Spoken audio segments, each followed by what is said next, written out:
Hello and welcome. Welcome to today's webinar. Thank you for joining us for the Webinar Wednesday series, Family Resource Centers Engaging and Supporting Fathers to Succeed. I am Jennifer Green and I will be your presenter for today's webinar. If you are joining us online, you may listen directly through your computer speakers.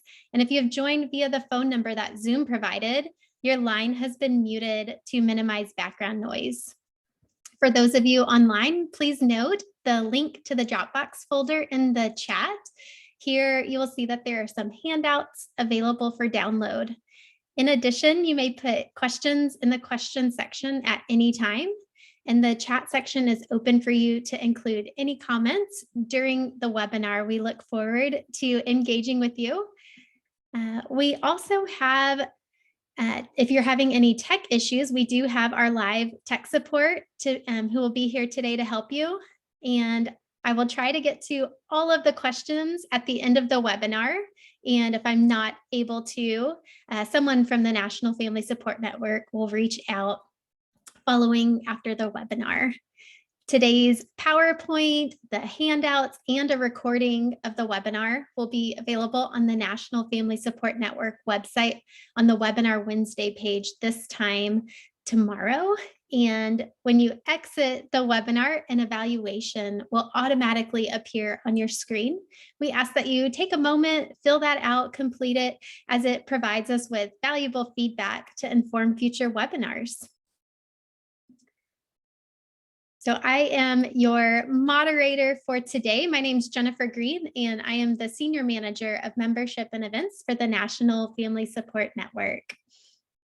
And just want to highlight here our resources. The series you are joining us for today is part of today's webinar is part of a series that we offer, really being able to highlight and raise awareness of family resource centers, family resource center networks, and the nationally adopted standards of quality for family strengthening and support. In today's webinar, we have so much information to share with you. And today we have designed this conversation to share and highlight the rich aspects of Family Resource Centers' work with fathers and male caregivers. And we, of course, within each of the presenters' 15 minutes of highlighting and sharing the work, will not have the ability to really dive into skill building and training. So we will offer some resources at the end of today's presentation and encourage you to check out those resources if you are interested in training. So first, before we get started, I want to launch a couple of polls here. It should pop up on your Zoom screen. This will help our presenters. So the first question is, where are you joining us from? Are you representing the Northeast, the South, the Midwest, the West, Canada, or another international place? Just a few minutes. If for some reason you're unable to use the poll feature, if your Zoom isn't uploaded, you're welcome to utilize the chat feature to respond. And let's see what the results are. All right, so we have some representatives, a quarter of you from the Northeast, a large group from the South, some Midwest representation, West as well. We have someone, a Canadian with us, and I would love to hear what other international country or place you are representing. I see one person. All right, we're gonna launch one more poll here. The second poll is, what is your affiliation? Do you represent a family resource center network, a family resource center, another family support program, education, government, a child welfare or other, private funder or other? If you select other, you can utilize the chat to let us know.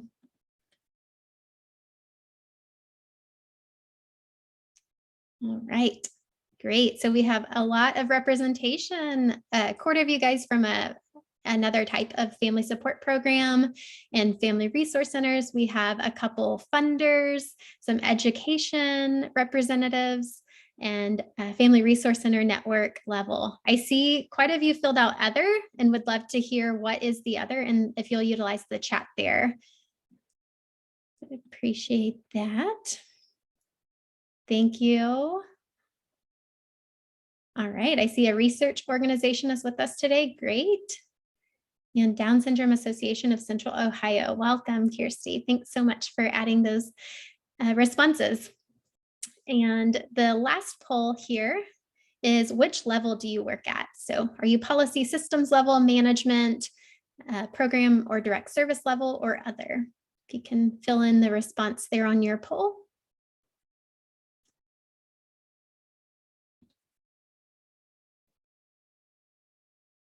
All right, wonderful. Let's see those results. So, all right, a quarter from policy and systems level. We have just over a quarter from management, and we have nearly half representing either a program or direct service level staff. All right, and I do see some others there. If you want to put your response in the chat, appreciate that so much. All right, well, let's jump in. So over the last decade, the National Family Support Network has quadrupled in size to now more than 37 member networks. That's 36 states and the District of Columbia that represent more than 3,000 family resource centers that serve more than 2 million people annually. And our newest members are Louisiana and Virginia. And the National Family Support Network mission is to promote positive outcomes for all children, families, and communities by leveraging the collective impact of state family resource center networks and championing quality family support and strengthening practices and policies. And the vision is really that the map that you just saw would be fully green, that it would be turning that map green so that all families will have access to quality family support services in their communities provided by family resource centers supported by strong networks.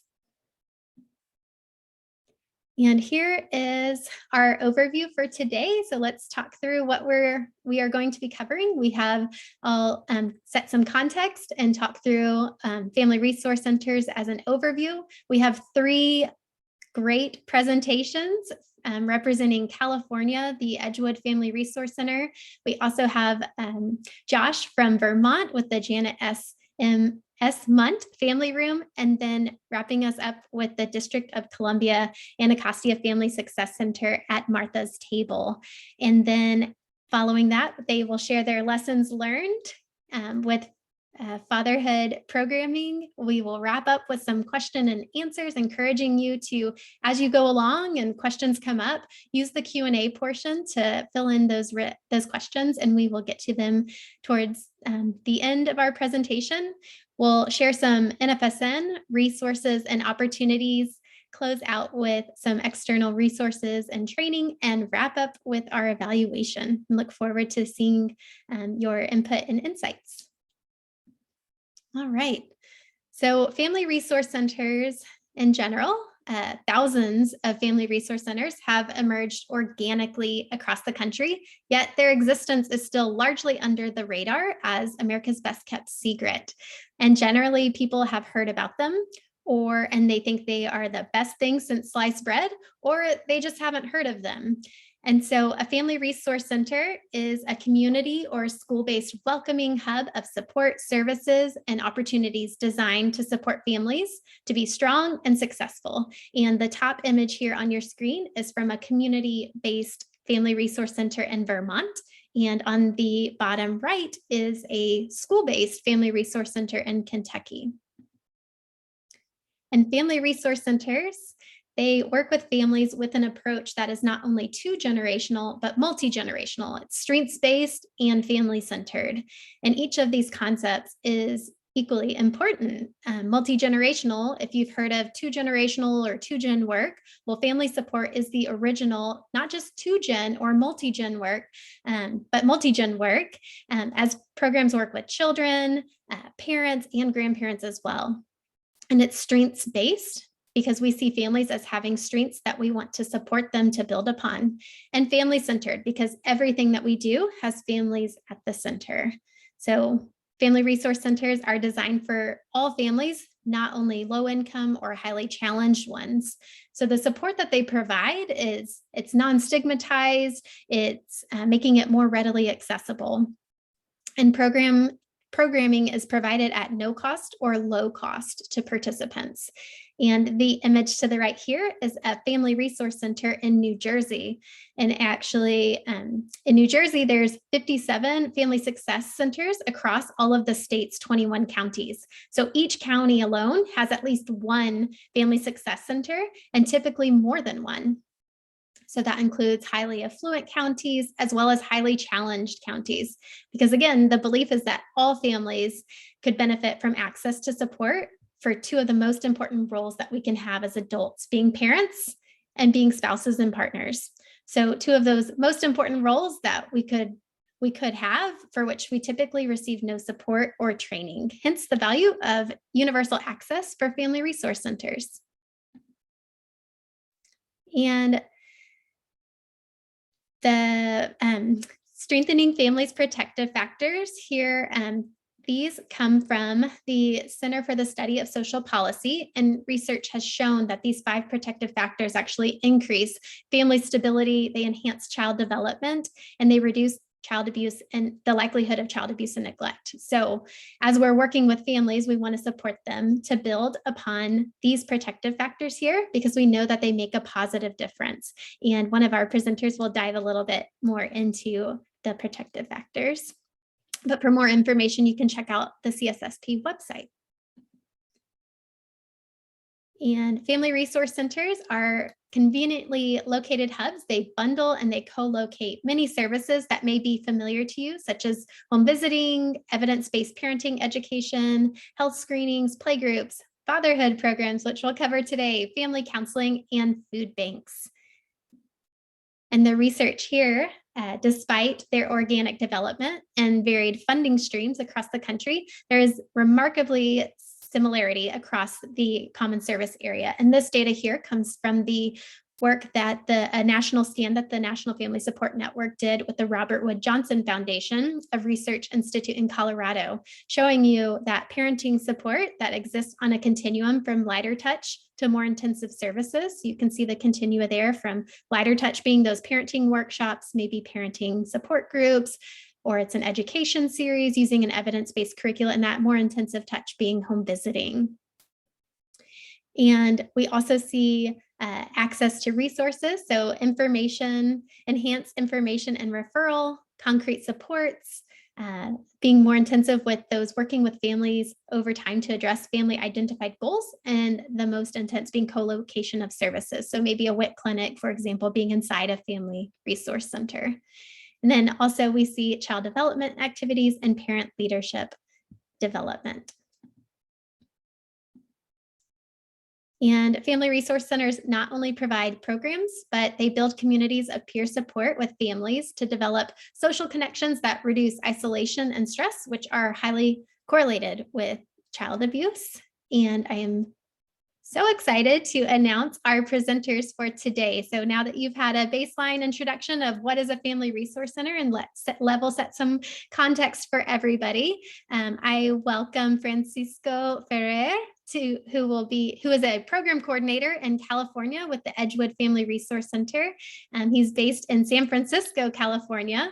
We also have Josh Miller, who's the executive director of the Janet S. Munt Family Room in Burlington, Vermont. And we also have Alexis Thomason, who is the interim deputy chief in family and community programs at Anacostia Family Success Center at Martha's Table from Washington, D.C. So kicking us off will be Francisco.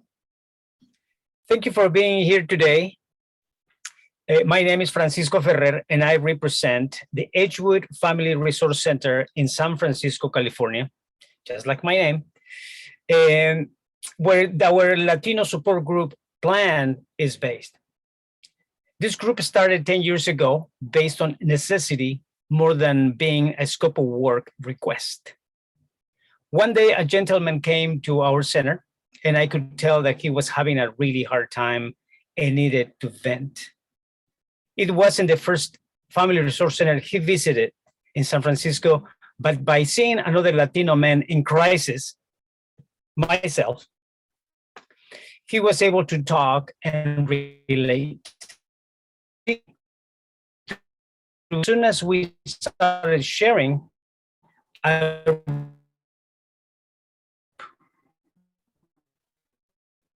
Francisco, I'm not sure if you can hear me, but I think your audio is going out. We might turn off camera to reduce.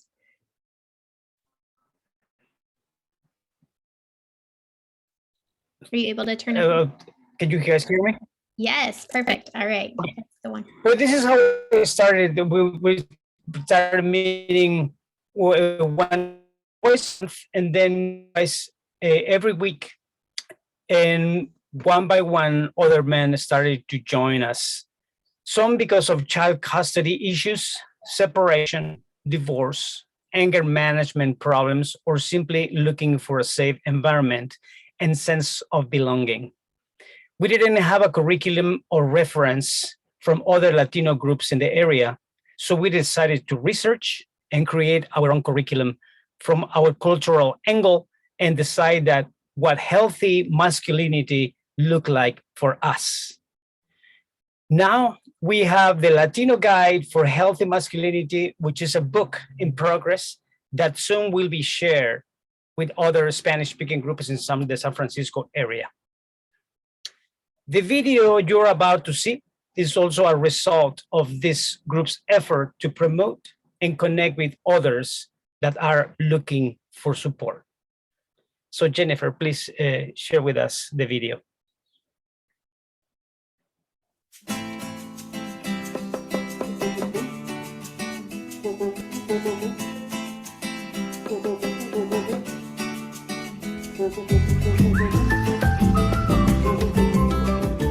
Me ha ayudado el grupo a ser, en primer lugar, respetarme a mí mismo, ser más fuerte, más hábil y aprender a ser mejor persona. I joined because I was having problems with child custody and I needed help. Tuve problemas y me recomendaron a seguir unas clases a este grupo y unas reuniones y participar. Y eso es lo que me ha ayudado mucho en este grupo.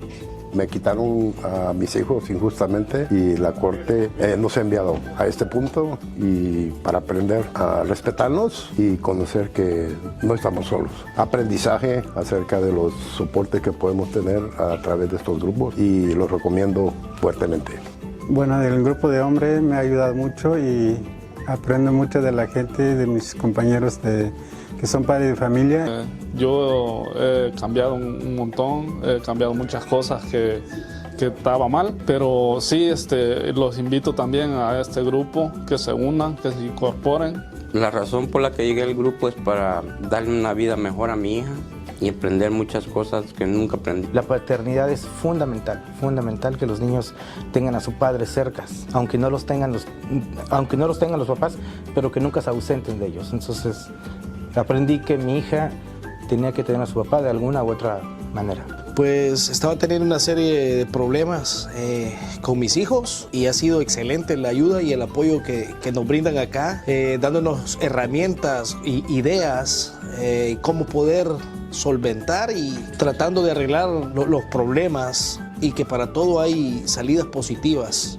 Era un momento muy difícil para mí, valorizarme a mí mismo, entender que no fue mi culpa y sobre todo aprender a cómo tratar a mis hijos. No estamos listos para afrontar situaciones de crisis así porque no nos educamos.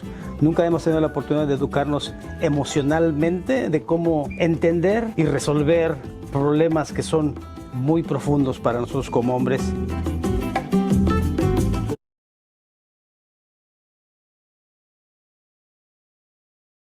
Thank you. So, that is the video that just recently we came up with. But who are we? First of all, my name is Francisco Ferrer again. I have 3 kids. I'm a musician as well. I love camping.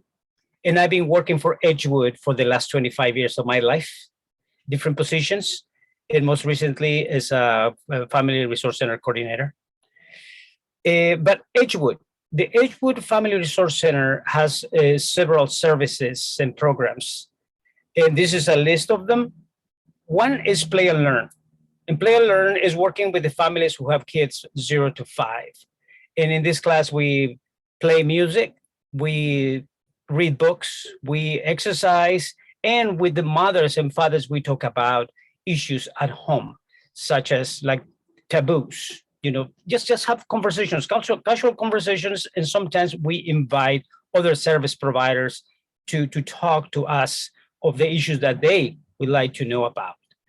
We also provide parenting classes called Triple P, that stands for Positive Parenting Program. It's 12 weeks, once a week, 3 hours a class, and we provide the textbooks and a hot meal and transportation as well, if that's the need for them.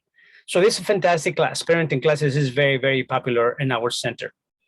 Cooking demos, of course, healthy eating is important as well. So we have conversations about, sugar and all those diet needs that our children needs in order to function well in school.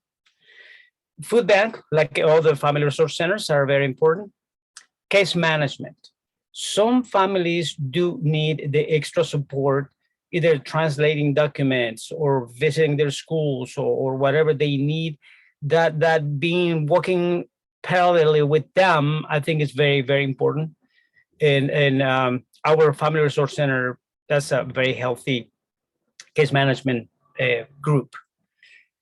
Community events. The idea of community events is to connect with other communities, to be part of the whole, and just to see what other service providers are doing as well, and getting to know one another, and our families know that other family resource centers besides us. And summer field trips. During the summer, as we know, many of our families are working, sometimes 2 jobs. So the idea of this is so they can take a break and take their kids to the parks, museums, and all the events that we have in San Francisco for free. So we provide transportation and food. Also, those summer field trips are very, very popular. Next slide, please. What do we do? Our Latino support group offers these services. We meet once a week, every time, rain or shine, Wednesdays, 6 to 8 p.m. And as I mentioned before, we developed this curriculum. And with the idea of this curriculum is to develop some planning, some changes. So we, through those 10 weeks, we provide this training for them. And the idea is for them to become leaders so they can take this information to their children's school or even their work environment. So the other men can see that it's not a secret or there's not a science. It's just a matter of I want to change, period. We, besides the curriculum, we also provide something called the Parent Cafe. The Parent Cafe trainings, we invite the whole community. And fathers are an integral part of this Parent Cafe, and we talk about issues.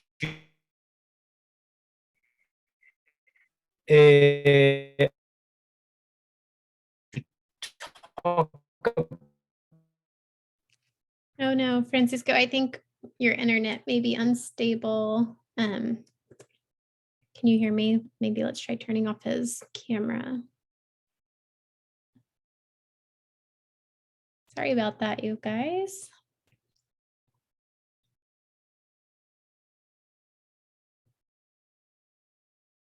All right, let's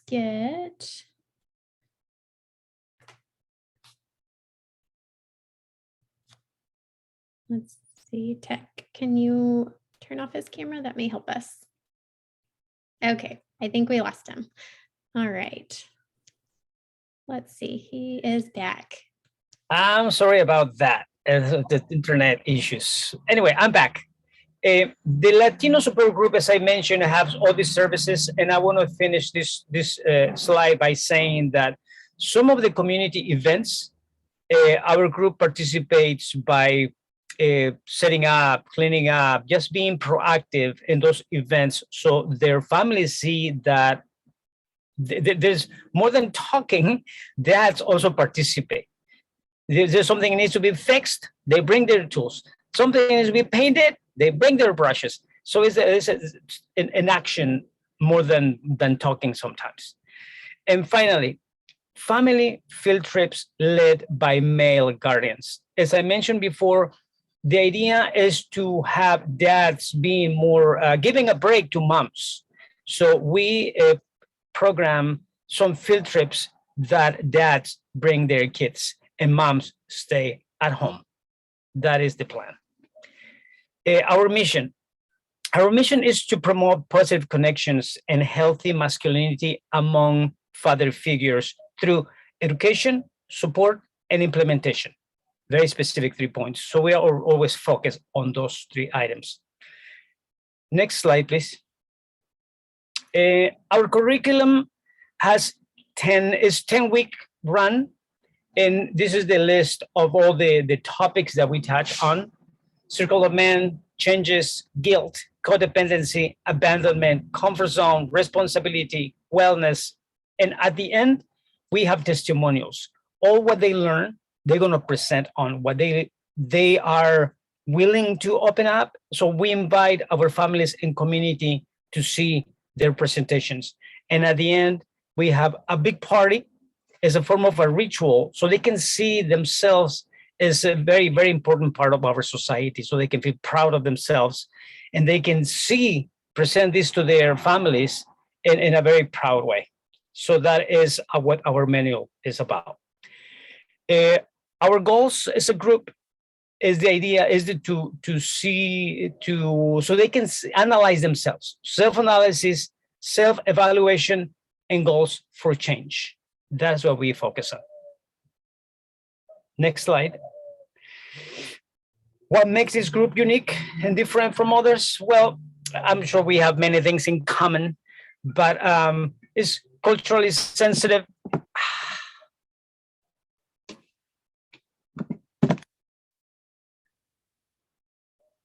Hello? We can hear you. Oh, thank you. So our group is unique because we are culturally sensitive. We focus on personal development. We support the undocumented community out there.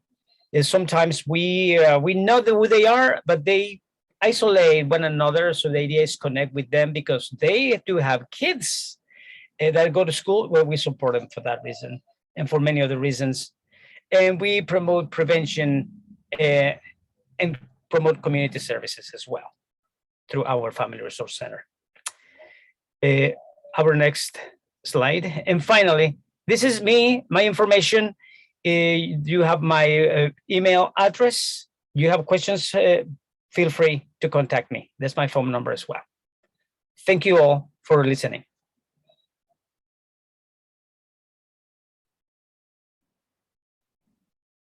All right. Good afternoon, everybody. My name is Josh Miller. I'm the director at the Janet S. Munt Family Room in Burlington, Vermont. And I've been the director for about 5 years, but previous to that, I spent about 8+ years doing fatherhood work. It's kind of my big passion, supporting dads. I'm a dad. I have 4 sons, ranging from 7 years old to 31 years old, and I have newly acquired a granddaughter who is 4 months old. So very exciting to not have another boy in the mix. So yeah, we at our family, we're called the Parent Child Center, but we are a Family Resource Center, and we support families. Our main population is children, families with children birth to 5 or prenatal to 5. And there's no income requirements for accessing our program, so it's free to everyone, usually of those age ranges. We do work with families with older children too, but most of our programs are focused on families with young children. A lot of our population is just families in the community. We have an extensive population of new American immigrant and refugee families that come to our center. So we try to provide programming for them as well. But today I'll talk about our fatherhood programs. Next slide. So I got this, I've seen this quote a number of times, and I just, every time I see it, it kind of gets me like, it's a little thing that kind of gets me that Frederick Douglass, I'm sure, had some thoughts behind this, but the idea of it's easier to build stronger children than repair broken men. I think it probably is easier, actually, but it doesn't mean that it's not meaningful to work on men who have, really the things haven't gone their way. And when Jennifer was talking about multi-generational, two-gen work, I've never done that before I came to the family room. And I just think how amazing it is to actually work with both parents or grandparents or caregivers and their children together. And I just think how important that is. And a couple of things that stick out for me in that is that, I've been working with a dad for a number of years, and he's got a lot of stuff on his plate. It's been a tough go. Very lovely man, but also a very angry man. And I've watched his son over the years go from a very kind of smiling, very cheerful guy to kind of embodying his father's emotions, and just watching how his son has been transformed into this, pretty intense guy, and love them both. But realizing how important it is for us to work with the son and work with the father together, and how they can, just be the best that they can be, and just how important that is. And then also I think of, our work is not just with men, but also the systems that work with men, and also the other caregivers that work with men. And I did a training with a bunch of Head Start programs a few years ago. And I remember there was 60 women. It was all the people that worked, and there were 60 women. And I asked them to do an exercise, which was writing a letter to their dad.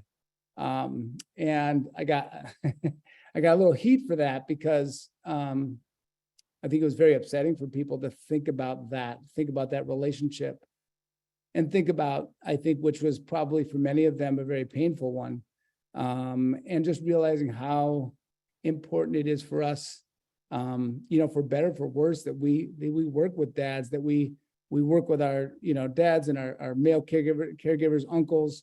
We work with our sons, and we figure out how can we kind of create a different legacy, because this stuff gets passed on down generation to generation, of how men engage with their children and how they are as fathers. So I don't know if that makes sense to everybody, but I feel like how important it is that we really engage with men and children together, and try to create a new path for them. So next slide. So we've been for a long time, 20 plus years, I've been doing a program called Dad's Night, where dads and kids come together, and it's on Tuesdays at 4 to 7. And it's a time kind of designated, kind of thoughtfulness around, dads maybe working the day. How can we do a program for dads? A lot of daytime programming. You might get one or two dads in there, but this was a time that was made for dads to be able to come after work and have fun with their kids. We have dinner, and there are a lot of things that are about it, but that I'll talk about in the next slide. But really, that we, it's, as you can see in this picture, like dads and playing with other kids, dads talking to other dads. One of the things that I find that dads sometimes struggle with is building their own community, and really, having people around them, building their own networks of support. But also, if you're the only guy in a play group, or, in a parenting event, sometimes it might feel a little awkward. So really creating a space for men to feel safe, which I think is sometimes not thought about a lot. A space that other men can see other men parent, how they do it. and really ultimately just to have fun together, to like create positive experiences for parents, for dads and their kids, and to see other people having a good time and doing that. And our makeup of our dads are a mix of guys who are full-time, custodial, single or married dads, to part-time weekend dads, or maybe a couple days a week, to a lot of guys who are working on might be doing visitation with their kiddo or kiddos, and really supporting those visits every way we can, to transitions, drop-offs, and all that. Next slide. So we're doing things, singing, reading, storytelling, doing all kinds of things together as dads and kids, just really how are things going, kind of getting the temperature of everybody, and really normalizing that parenting, regardless of your scenario, it's a lot of work, and really feeling supported by that. And some of the challenges, whether it be legal stuff, or just raising your kids, sleeping, eating, all the things, going to school, all those transitions, but really creating a space where all those things can come up and it's okay. And I think that it's important for us to feel that we're okay, especially for a lot of men. Vulnerability is tough, and to be able to say, it's not going so great, and I really I'm struggling, and for somebody to kind of put their hand on your shoulder and say, it's okay, we're here, let's, we're here, what do you need, and I think that's really important for men to have that. We all get into our man box and say, I got this, and we get stuck in it. And when things are difficult, we hide, we don't get out there. And so having a space where we can do that is, I think, really important. And from our dad's night, that a lot of things come out of that. I think Francisco talked about, case management. There's a lot of pieces that we do to support fathers outside of this, home visiting, individual just meeting with them, and maybe helping them with their team of support, their community members, helping with other family members. But this is kind of a nice centerpiece for guys to come, have a good time, get a meal, get a hot meal, connect with other dads, and just, be silly, have fun with each other. And so that's what Dad's Night's about. So yeah, men needing connection with each other. Like I said, guys can really isolate themselves, and to be able to have a space where you can, just get to know people, feels like a more natural environment. I'll tell you, it's kind of fun because guys come in and there's like, sometimes they don't really talk to each other. It's not quite as comfortable when they first show up to Dad's Night. But then we do some fun icebreakers to get silly. And, by the end of the night, people's shoulders are down, they're breathing a little lighter, and they're talking with other guys. And it takes a little while to do that. It takes some time. And so finding connection for that, watching other guys parent, watching other guys, how they interact with their kids when their kids, running around crazy, or they're, trying to push another kid. Like, how does somebody else deal with, when their kids misbehaving or doing something we don't want them to do? Doing that, I think, is really great. Watching other guys be affectionate with their kids, I think, is also a super awesome modeling opportunity for guys to do that. And to just talk about it too, talk about what's going on. And so that every Tuesday, a guy can rely on saying, I know I got my community, I got my people on Tuesday night, and come through. I'm going to get some food, some healthy food, and I'm going to talk to other guys, and I get a chance to smile and kind of be in the moment, and not worry so much about things that are going on that are stressing me out. So I think people leave feeling better, and just, feeling more connected, which I think is in the long run so great. So a lot of our programs are, we have staff, but we also have volunteers, we have student interns, community members, and our partners that help support our programs. We have, we do a book group during Dad's Night. So we have a gentleman come from the Vermont Humanities Council and do storytelling, and we read books to each other. Every parent gets a book or two to take home, read to their kids. But it's a great way to just engage, with our partners, but also talk about literacy, talk about the importance of reading to our kids. It's that time when we get to be fun and raise, do silly voices when we're reading a story or whatever it might be. And I think that's a really, it's just way to infuse education and just the importance. I think, again, Francisco talked about, value of or maybe it's one of his dads in the movie was, just increasing our value as dads, like how important it is for, us to feel important, and knowing how we talk with our kids, how we teach our kids, increases our value. And I think a lot of guys are they're not sure about their value and then, how much they mean to their kids. Next slide. So a few years ago, I connected with a pediatrician, and we had talked about really getting dads started. He called it hit the ground running, and we felt like getting a dad when he's a dad already is all good and well, but we talked about also guys when they go into fatherhood. They're right when they become a dad, or even in the, when their partner is pregnant and they're, I gotta get the lights on here. They, aren't really sure what to do and what their role is. And a lot of guys don't really engage with their, sometimes their kids right away as babies. They're not quite sure. And there might be some, some gatekeeping there, like mom and grandmom are all kind of like, we got this, dad, whatever, do your thing. We'll take care of this. But really the purpose of this workshop, it's a 4-hour workshop that we would do on Saturdays. Again, the time is intentional, but how do we support dads around what to expect, and so we would have, the idea is we'd get a bunch of dads who are new dads together, kind of their first child, and talk about kind of what's going on for them, and how are they, what do they do for work, what do they like to do for play, how are they feeling about becoming a dad and starting a family, and that's kind of a fun like thing to watch, because a lot of guys are a little deer in the headlights. They're not quite sure. And then about an hour into the workshop, we have some dads who bring their babies, their relatively new babies, to share with the group. And guys get a chance. You'll see in this picture here, you'll see there's 2 dads. What are these 2 guys actually are these big monstrous men. And there's one who's showing the other guy how to feed his baby.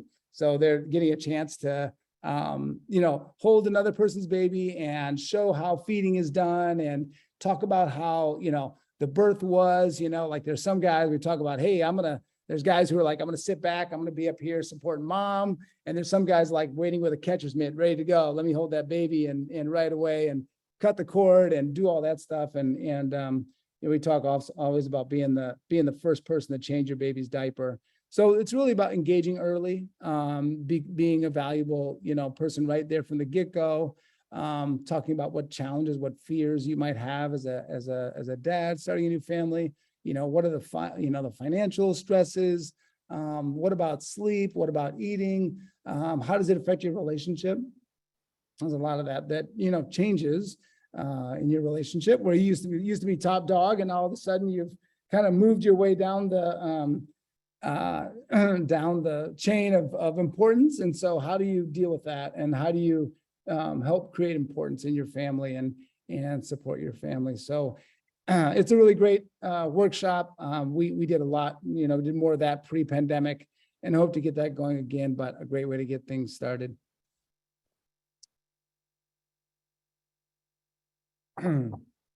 So for the past, let's see, maybe 12, I don't know, I want to say like 10, 15 years, I've been involved in the New England Fathering Conference. I never heard about it before, saw a flyer and went to it.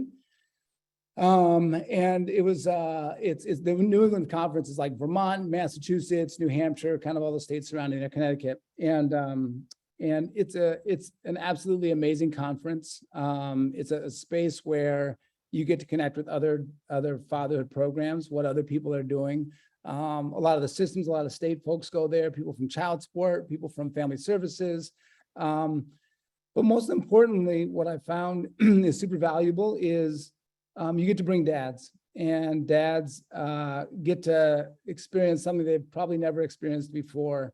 And one of the things that they do is they do a thing called dad stories. And they pick, usually there's a couple dads from each state, and they get to go up with a speaker there that helps them navigate a couple questions. And it's amazing to put a dad up to tell his story in front of other people, however intense, however difficult, and however beautiful it is, they get to tell their story. And to watch, what happens for a guy, there's like having the community that we have in our programs, but to also have an opportunity to speak in front of, 300-400 people about your story and how you've overcome some of those challenges, really does an amazing, it just transforms, I think, the confidence and just the value, the self-value that men have in their roles as fathers and just with other people, and that they're not alone. And it's so important for guys to know that they're not alone, because we just get stuck when we're alone. And so how do we, connect with others? And so this is a really great opportunity. And I'm sure in other regions of the country that there are other fathering conferences. This one I've been involved in for a number of years, but there's just a lot of great workshops that dads get to attend around systems, how to navigate child support, how to navigate family services. What if you've been incarcerated? There's a lot of things that just help educate dads, and there've been more emphasis on health. Health of men has been a big shift in some of the things we've talked about. There's often keynote speakers that just talk about their, how they've overcome some of their challenges. So just I think it's, going beyond what, we do in our programs of really, getting guys opportunities to a larger community. So in hopes and challenges, I think, things that the pandemic was really challenging for everybody. And I think for a lot of our dads in particular, we lost a lot of our numbers. We were having 10 to 15 dads show up to our dad's night, and the numbers have definitely gone down a lot. And so how do we keep guys, how do we find guys, engage guys? And so that's one thing we've been really trying to figure out, is getting back to our numbers to be able to support guys. Mental health has been a big one. I think a lot of folks have struggled with their own mental health. I think we all are trying to figure out how to balance things now. But like I said earlier, we have a big refugee and immigrant population. So we are working with a couple dads right now, a couple Congolese dads actually, who I really want to figure out, how do we support men in their community? A lot of men do struggle with mental health, and some in different communities struggle with substance abuse. But there's not really, the way it's set up, there's not really great supports for them. And so, and what I might lead in a dad's group, or our fatherhood coordinator might lead in a dad's group, isn't the same as what a couple of African dads might lead, the conversation might look like with other African dads. And I think it's really important that we are supporting men in ways that are culturally appropriate, and also just directed, and that it's not, I don't have to be there, I can be there, and what can I do to support their efforts? We also want to get back to our dad's mentoring program. We had a really nice, robust mentoring program going pre-pandemic, and again, just losing touch with folks and not having as many guys come to program, being more difficult to match guys. So really trying to figure out, how do we support dads, but how do we help dads support each other? And I think that's really a piece of it. Is there's a lot that I think in our world now that we just are missing, those pieces of, men or older men being there to support other folks. So how do we do that? And then also continuing to engage the organizations and the agencies, family services, in the ways that we can help them, because it's not just resource centers that should be doing the work with dads, it's really everybody. So how can we do that? How can we help work with other organizations so that they're engaging fathers, and that we can learn from each other and expand on our resources together to better serve fathers and their families. So that's my information there. If you need to email, call, any information, the website's on there too, if you want to learn more about the family room. But thank you for your time.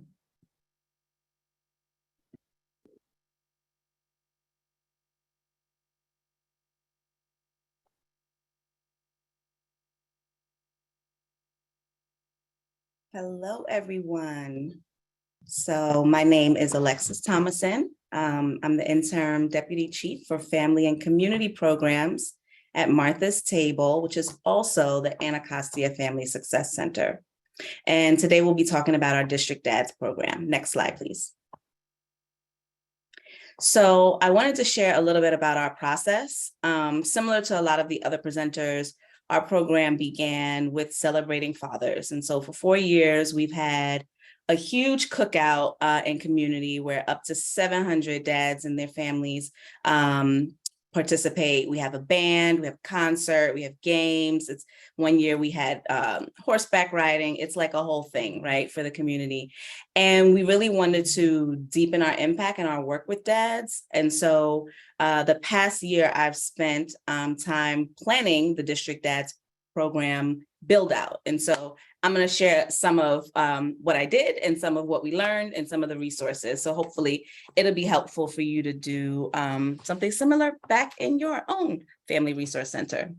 So one of the things we did first off is we met as a team and we looked at these father-friendly principles.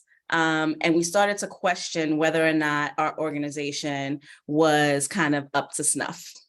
I suggest you take a look at these. They are from First Five in Alameda County, California, where they have an organization called Father Corps. Another great one similar to this is the Father Friendly Checkup, which comes from the National Fatherhood Initiative out of Pennsylvania. Next slide, please. Not that way, the other way. And so, so here's what we did when we met as a team. We sat and we debated the complex dynamics, right, of how you intentionally engage fathers, because all of the research shows you that, you know, if you invite parents to a space, moms come. If you invite families to a space, moms come.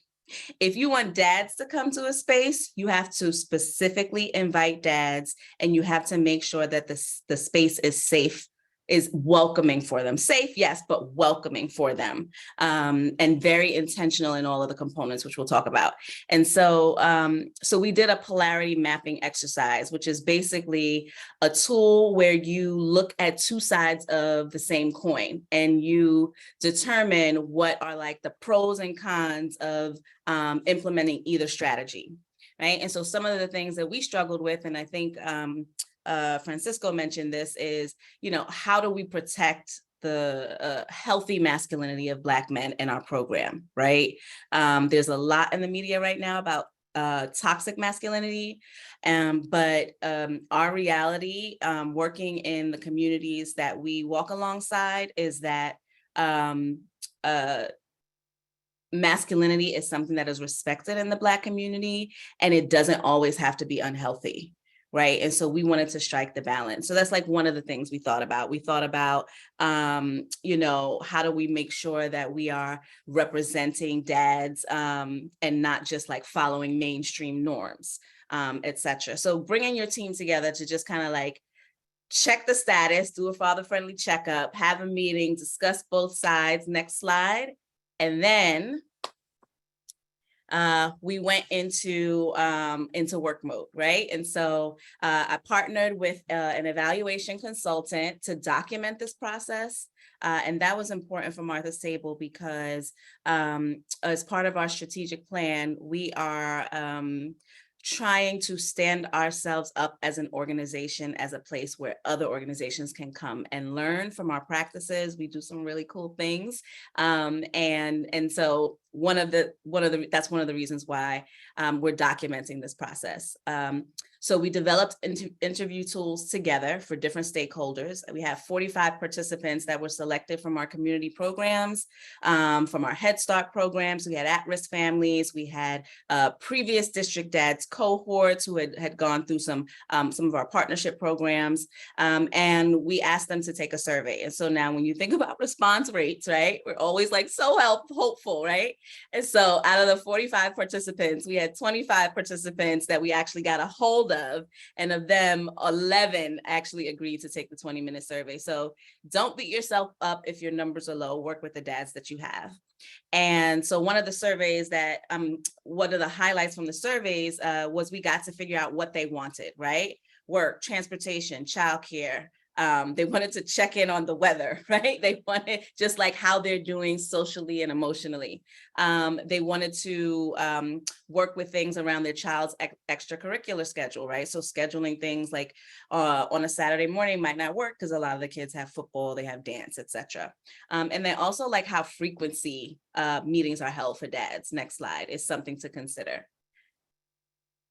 And so it was also interesting that 83% of the fathers indicated that they wanted emotional wellness as part of the program, which was awesome because, you know, after COVID, I know a lot of us in organizations that are community-based are really seeing the need. And for the first time in a long time, a lot of mental health has been destigmatized. And so we can actually support not only our dads, but our entire community around emotional wellness. And these were some of the other topics that they wanted to see happen as part of our program. Next slide, please. And so from there, building on what the community directly told us that they wanted, right? We use a co-design model at Martha's Table, the Anacostia Family Success Center, for all of our programs. And so building out this logic model was based on the survey results, was based on conversations that I had, and was based on the research that I did. The idea was after I drafted this logic model to bring it back to a group of experts and lived experience experts, right? So dads themselves, right? Other fatherhood program providers, dads that are on the Martha's Table staff, you know, because 32% of our staff are actually community members at Martha's Table. And so we wanted to have a broad range of people at the table to look at this logic model and tell us, are we on the right track, right? And I started with a logic model and not with bringing a group of dads together in a room very intentionally. I think oftentimes, and as programs are implemented, we have lots of feel good stuff, right? Like we want to make sure that families come together and they feel good, so they want to keep coming back. That's an important element, but we also want to make sure that like our programs are really impactful, right? And so what we try to do is bundle programs. And so if we've got a captive audience, we want to infuse you with as many opportunities to strengthen your family as possible while you're with us.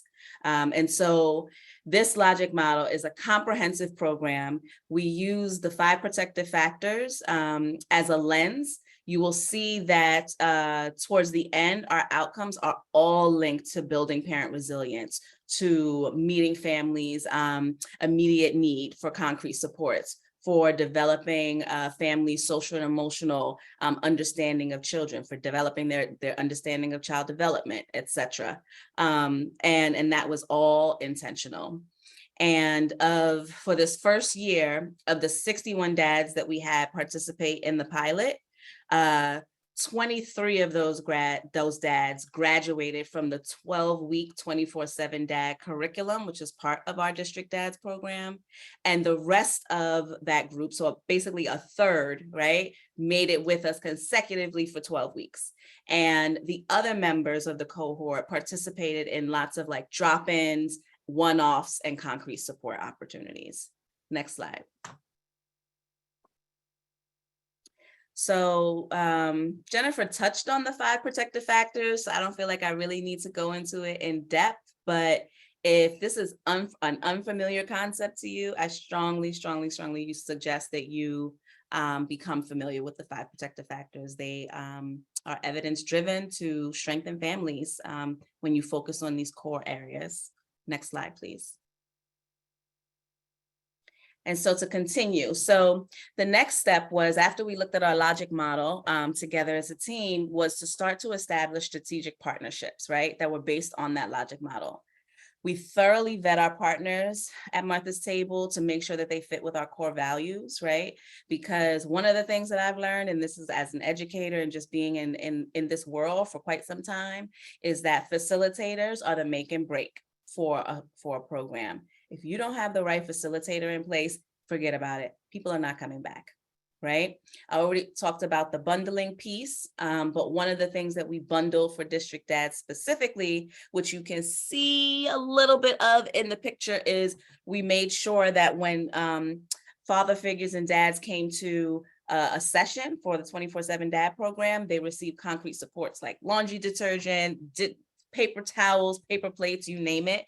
And we provided really, really good concrete supports that families needed, right? Not just kind of like, oh, it would be nice. And then also like our staff, we bring our whole selves into the space.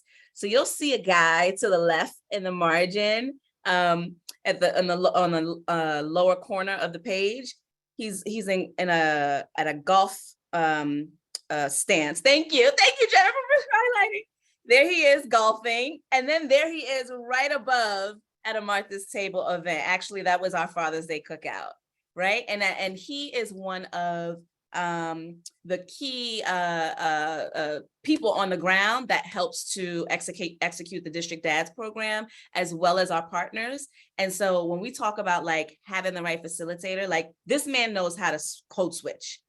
This man knows how to make himself accessible, and he knows how to also make himself credible, right? So it's about meeting your fathers and your dads, father figures and your dads where they are. And that's what we try to do. I even have a picture there of my family, right? Because when we talk to dads in our program, I can talk about my specific experience, right? As a divorced mom and a co-parent, I work really hard with my co-parent to make sure that we can provide what we need for our children. And so I can share testimonials, and bringing my family around shows that I'm also doing the same work that our neighbors are doing, right? To have a strong family. So we bring our whole selves to the space. Next slide, please. Okay, and so just to round out, this is what our flyer looked like. It's a little busy. I'm gonna make it a little less busy. But one of the key pieces we wanted to make sure was on the flyer was that dads and father figures were able to just scan a QR code to register. We didn't want there to be any barrier between like that first contact, like them finding out about the program and the first contact. Let's make it easy, right? You sign up, we call you, make it easy. And we also thought about other ways to make the program more attractive, right? And so we sometimes use food trucks instead of catering, just to do something a little fun and to get the whole family out. We also worked really hard to seek and have secured funding to offer the dads in the program a cash assistance component. And so we have we're currently running 3 cash assistance components. In one program, families are given, I believe it's $920 a month. And in 2 programs, including this District Dads program, families will get $3,600 in a year, the year of the program. And so that's just really to kind of offset some of their costs so that they can focus on parenting, and they don't have to focus so much on things that are actually indicative of larger societal issues that they can't control, right? Like living in a food desert. So, and that we found that dads find really helpful. We also move beyond pizza for dinner. Can you go back one slide, Jen? Thank you. If you can see that meal there, it's like yellow rice. I think it's like sesame chicken or something like that. But we have a chef prepare meals and cater for the dads. When I say they eat well, they eat well. Some of our program participants, they said they come back for the food. And so they get a hot meal, their babies get a hot meal. We provide babysitting, we provide Metro cards and transportation, or a Lyft ride if that is what's necessary. And we try to remove all barriers, like just come, learn, strengthen yourself as a parent, and we will support you in doing that. Next slide. Next slide. All right, take it away.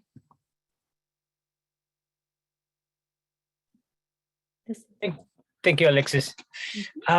Lessons learned. The way we talk about our parents is very, very, very important. And it's all based on their needs. So how to engage and how we connect, how we make it personal, you know, and how we respond to their needs. As Alexis mentioned before, it was like how the facilitator is key. How we present our family resource centers. Do we have images of dads in the family resource center? Yes, no, it's very, very important. How to bring dads together, at least for me and our group, is how you develop a safe environment, how you keep it interesting, how you keep it engaging, how you have moments where they can develop their own leadership, you know, to include them, to make them feel that they're important to what's going on. It's not just about the FRC or the facilitator, but it's about them, you know. So that way they will not keep coming back because it's interesting, it's fun. And finally, how to develop the sense of belonging. For me, it was key from the very, very beginning that if the reason parents keep coming back is because we remember their names. We remember what was the topic was about. So we invited a presenter. We invited other service providers. So the 3 lessons for me is keep it interesting. And by keep it interesting, like, do we have some activities outdoors? We have activities that relate to what they're looking for, and make it personal. So this is about me as well. You know, it's just not like I'm a service provider and I'm on the other side of the table. No, this is about us all. 2, keep it growing. Develop new information, renew our flyers, and connect with other groups in the community as well. So sometimes they come and visit, and sometimes we visit and participate in conferences as well. And 3, keep it growing. Be consistent in what we do, and keep inviting other dads or father figures to keep it fresh, to keep it growing, and promote our group. So this is how we develop the sense of belonging. Thank you. Another thing that we learned was that it's really important to offer real services. And what I didn't share is that to determine what went in those bags or those supports, we actually held several community-based focus groups, and we surveyed lots of families to find out what we should keep on stock and in hand, what's really hard to access in their community, or what's cost makes it prohibitive to keep in the household consistently. And so having like real concrete services is key. I think one of the videos Francisco shared, they talked about having custody issues, and that's a real issue for a lot of dads. And so having a partner right up front that can help them navigate the process is smart. Offering a menu of services and not a one-size-fits-all program is also important. FRCs are for all income brackets, which means you're going to have dads coming in at various levels of need and with various levels of experience, right? And so you want to make sure that your program can meet all of their needs. The way that I designed the Anacostia Family Success Center, Martha Sable's logic model, was so that dads could actually choose, almost like having a track that best meets their own needs. You also, as I say, you want to include food. And if you offer virtual programs, there are lots of, especially now on I won't say the end of the pandemic, but on the heels of it, right? DoorDash, Grubhub, Uber Eats, you can actually reach out to those organizations and ask them for community credits. We reached out to DoorDash. We applied on their portal online and got $2,500 in DoorDash coupons. And so when we offer virtual opportunities to families, we actually, for all the attendees that join, there's one person who behind the scenes is sending them the code to order food for their family so they don't have to think about it since they're in the session using the DoorDash coupon. And then I think, we talked about the food, Great, done. Lessons learned.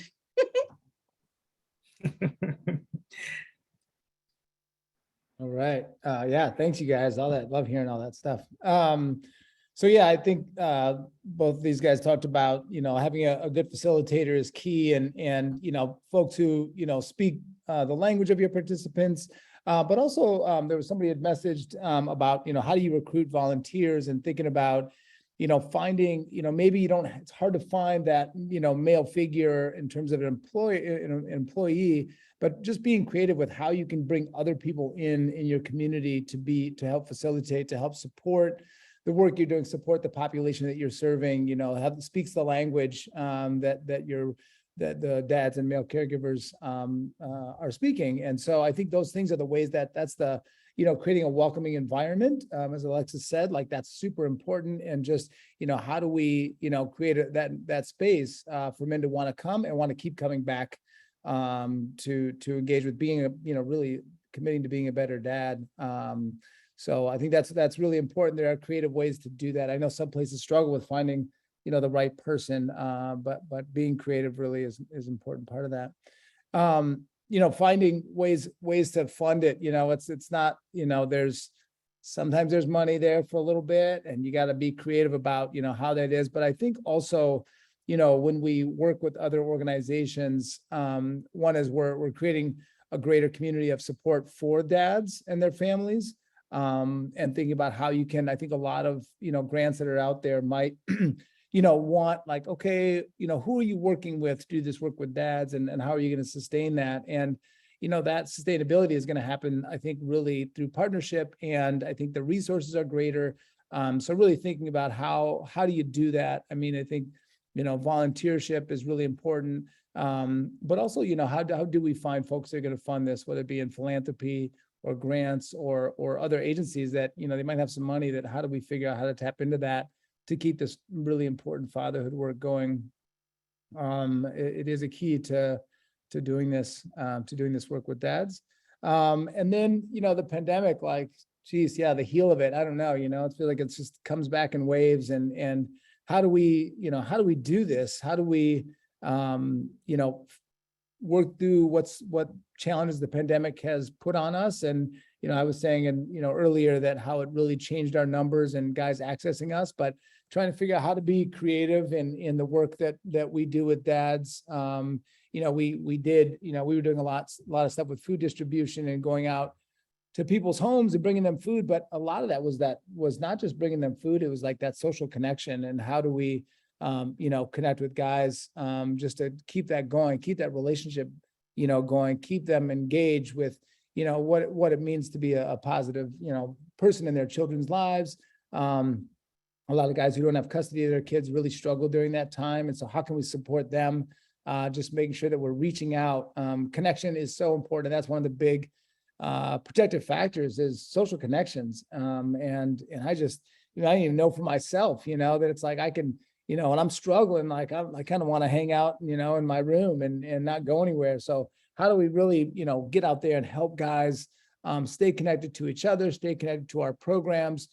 Sometimes we got to go a little bit further out of our way to keep a guy engaged, but that little bit really makes a big difference for keeping guys on the path that they want to be on and supporting them. So there are a lot of things out there, but I think this kind of conversation that we're having today just I get excited, get a bunch of ideas. Just talking with other folks really helps to keep, what do people do during the pandemic to keep dads engaged? So just continuing the conversation. Thanks a lot. Thanks, Josh.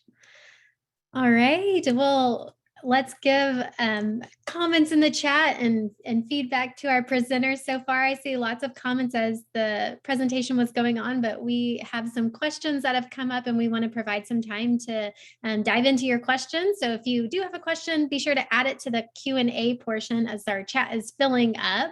And so while folks are filling that out, we will take the question from Caitlin. I think we had some responses to this here, but for all of the panelists, how does your organization intentionally recruit engaged fathers from the community, especially when developing new programs?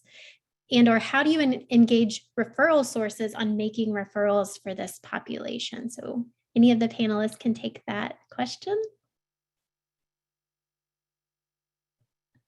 Since no one else is moving to the mute button, I'll take it, guys. So one of the things that we do for outreach is we use our network. So in DC, we have the Families First DC network of partners. And so we have other family success centers. Actually, there are 11 of us total in the district, and we support each other. And so we get lots of referrals through that. We use a database system that allows us to track referrals actually between organizations, which is super helpful. And then we have enrollment events, and we try to dovetail that on other big events, right? So like back to school night in our early childhood program is like a perfect opportunity for us to try to get more dads into the program. We also, honestly, because we worked hard to get the cash component for the program, we aren't anticipating as much of a hard time based on our experience with other cash assistance programs with finding people. And so I know we often talk about incentives, but it's a lot easier to get grant funding to have dollars be like woven into the implementation of your program. Like, how is it actually furthering the outcome versus just getting participation? And so if you think creatively in that way, you could actually use money as your way to recruit, which is always a game changer. I don't know, fellas, you have any other suggestions? Sure, I'll jump in. Yeah, I think using our network, our community, going around to different childcare centers to, talk about our programs, do a lot of visits. We go to family services, we go to probation, to talk to just about what we're doing. Because sometimes, especially in the busyness of our work, we don't know all what's out there, even as service providers. And so being able to share that with other people come to us, to our staff meetings, we go to their staff meetings and just talk about how we are, how we can engage dads, I think is a big one. And flyers and emails, they're all fine and well, but they, if you don't couple it with, conversation and people getting to know us and who we are and what we're doing, how we're doing it, I think it makes a big difference for, getting referrals from other places. And, I think the best has always been, word of mouth of trying to get, guys to tell other guys, because if they've done it and they've tasted it, then getting the word out helps a lot. So encouraging other guys who've done the program to let other guys know about what we're doing. Sorry, Jennifer, can I add one other thing that I learned from another FRC, actually Safe and Sound in San Francisco?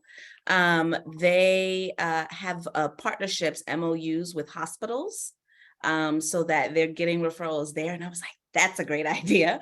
And then the other one was they actually have a MOU with the city to review police reports, and where families are victims of gun violence or bystanders, they can actually identify and proactively contact those families to offer them services. And I was like, that is also really cool. Probably a lot harder in a lot of districts and counties and things, but thinking along those lines, maybe a partnership with a domestic violence program that works with men or some such other. Thanks, Alexis. Francisco, I see you're off mute. Did you have another comment? Yes, our group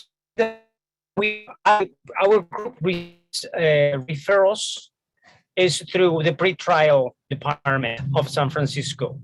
The gentlemen with some petty crimes and situations that don't require to go to jail per se, so they refer to us to work on their issues. That includes anger management and issues like that. I also want to add that once a month, San Francisco has something called Pop-Up Village, and many service providers are there. So there's games and hot meals and all kinds of stuff. So this is perfect timing to engage with dads and share our information. Thanks, Francisco and Josh, for your input there. I'm going to go to our next question we have from Carlos. Is any experience with faith-based partnerships? And anybody who has that work, feel free to jump in.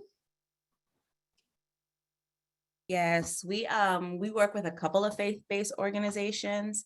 Of course, we always have to use private dollars to do that. You can't use government dollars all the time necessarily, but we use them for space. Churches are awesome for getting like really accessible, affordable space for some of our larger events. And we also partner with a lot of the local faith-based organizations. We work with their leadership actually. And so we have a huge food access program. We'll actually deliver bundles of food to those faith-based organizations for their leadership to distribute. So it's a partnership in which we work with the leaders of the churches. Francisco or Josh, did you have any additional comments? Thanks, Francisco. Yes. Something that we've been doing through faith-based communities is to run parenting classes in their church, and it is working great. So we partner with them, they share the space and the technology and just bring the information and the curriculum.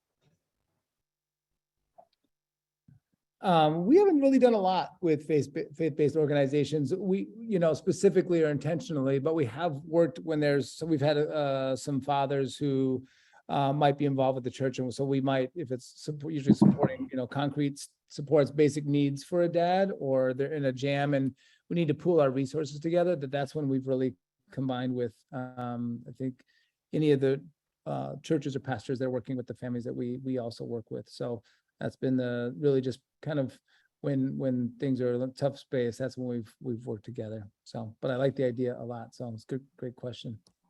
Thanks, Josh. All right, we have one last question. Here is in regards to moms, sometimes being maybe the gatekeepers and working to win over mom to help engage dads. So sometimes this is seen as a huge issue, and just would love to hear insights from your programs.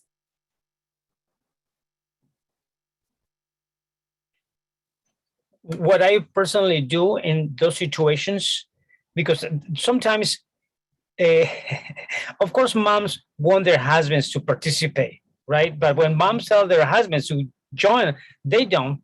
So what I do is I ask mom, just tell him if it's okay if I call him directly.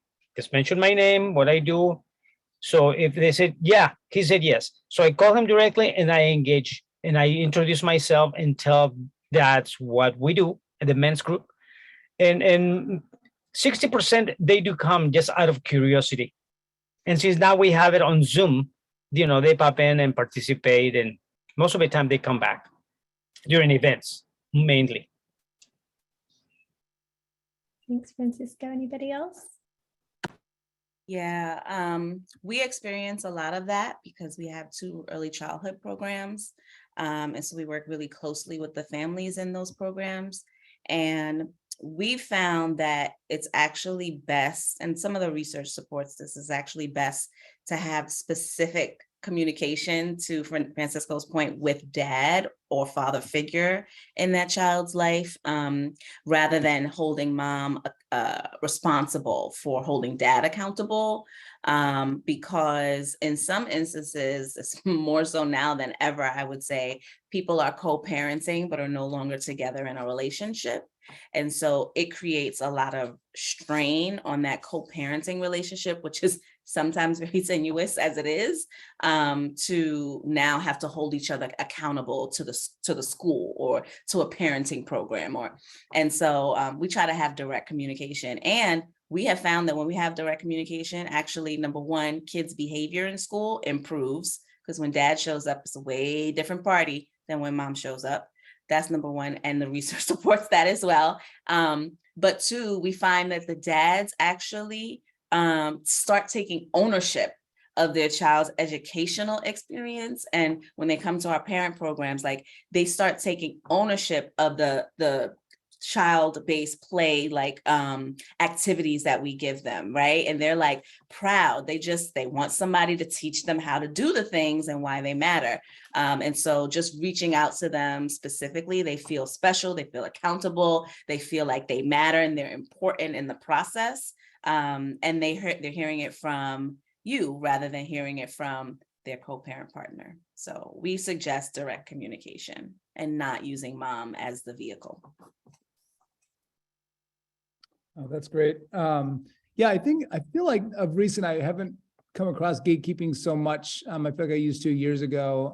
I do think that because a lot of our programs, we do see the moms, especially in, I think a lot of the immigrant and refugee families. But, they are, in terms of just recruiting dads or accessing dads or telling them about our program, sometimes that is a way that we will, dads will learn about what we're doing. But in terms of really, trying to, I appreciate Alexis just like really focusing in on dads and really valuing them and helping them to, I think a lot of dads can be like, they think their role is, play dad, or they're the ones that, pay the bills and they do this. And how do we get dads more engaged in kind of owning the kids' education, helping them with, doing the, taking care of the, setting up the doctor appointments and the dentist appointments and really owning that parenting piece. I think it's an important thing to really talk with dads and engage them around, just parenting and that is an important part of what they do and helping support them in taking that on. So yeah, thanks. Thank you, Josh. Can I add one last thing? Go for it, Alexis. I'm so sorry, but I also think that when we work specifically with dads, we're actually setting them up for feeling like they are the person who is responsible, and not just like you said, like this idea that they're the play dad, etc. But a recent study has came out and showed that Black fathers are actually the most nurturing of all the races, which is interesting. And it just points to the fact that we actually don't celebrate dads, especially in communities of color, for the work they're already doing. Right? The story that you hear all the time is that they're not involved, they're not engaged, they're not doing what they need to do, when there are so many who are. And it's way better to positively reinforce behavior you want to see change than continue to tell people what they're deficient in. And so I think another part of our strategy could be like, as we're working with dads, like telling them we're seeing so much of this great thing happening with you. You guys are rocking it. Keep up the good work, so that they don't keep hearing, you gotta come, you gotta come, you gotta come. So that's just a thought. Thanks, Alexis. Well, you guys, I just want to thank you all for your questions and your engagement with our presenters, with Francisco. Thank you to Francisco from San Francisco, California, and Josh representing the Northeast and Vermont, and Alexa sharing her stories with working with fathers and male caregivers in the District of Columbia, and appreciate all of the comments that have been coming in throughout. I have some closing up resources for you guys based on our conversation today, as well as National Family Support Network resources. So thank you again to our three presenters for the time and the preparation that they have taken to pull this information together to share with you all on behalf of their family resource centers and looking at the rich aspects of working with fathers in their communities. So thank you for all the work you all have done as well. Going to wrap up with some offerings. So you guys are here for our Webinar Wednesday series. We have upcoming next is the overview of standards of quality for family strengthening and support webinar, as well as the Uncovering America's Best Kept Secret, which will dive into the family resource centers and family resource center networks. Then we also offer standard certification trainings the fourth Thursday and Friday of each month. So here's our upcoming dates. If you'd like to learn more information, you can check out the website, contact us to bring the training to your area. We also have a Developing and Sustaining Effective Parent Advisory Committee training, which occurs the fourth Tuesday and Wednesday of each month. This is a unique, highly rated training that is focused on staff. It's co-trained by the National Family Support Network, as well as an experienced national parent leader. And I would encourage you to check it out. This is unique. It is the only training that is focused on the staff support and building effective parent advisory committees. So check that out. We also have the upcoming Together for Families conference, which was referenced in the chat today. There are limited seats left. We had Chris Brown with us today, who's the president of the National Fatherhood Initiative, sharing his session specifically, so you can look at further developing your fatherhood programming. This is co-hosted by the Center for the Study of Social Policy, Families Canada, as well as ourselves, the National Family Support Network. It's the Big Tent event. It's virtual. You don't have to travel anywhere. You can do it from the comfort of your home. Thank goodness for some of these silver linings of the pandemic. But check out the website, togetherforfamilies.org, for more information.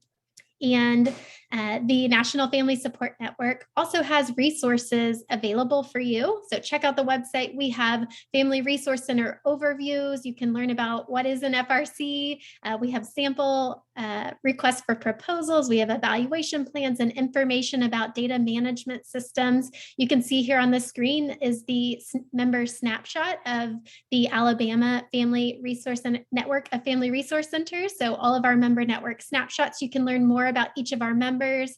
We also have access to the standards of quality for family strengthening and support, which are standards to create a common language for family support programs that are free and have implementation tools available as well.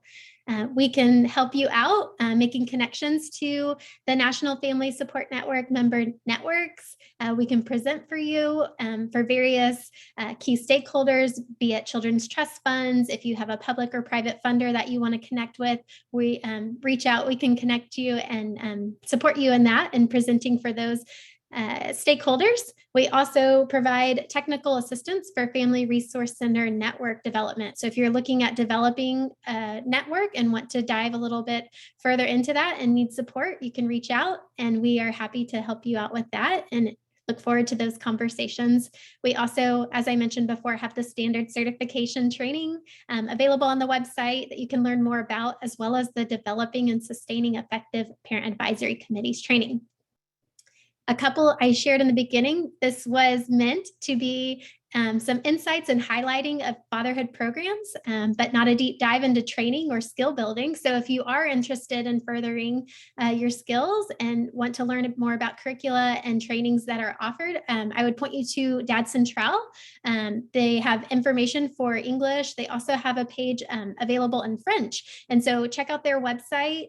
And we also, as I mentioned, the National Fatherhood Initiative. If you go to fatherhood.org, you can learn more about their resources as well. Just want to say thank you on behalf of the National Family Support Network for joining us today. Here's my contact information if you have questions or want to connect with the presenters or didn't get any information you needed, or if you needed more information, happy to connect with you after this webinar and resource you.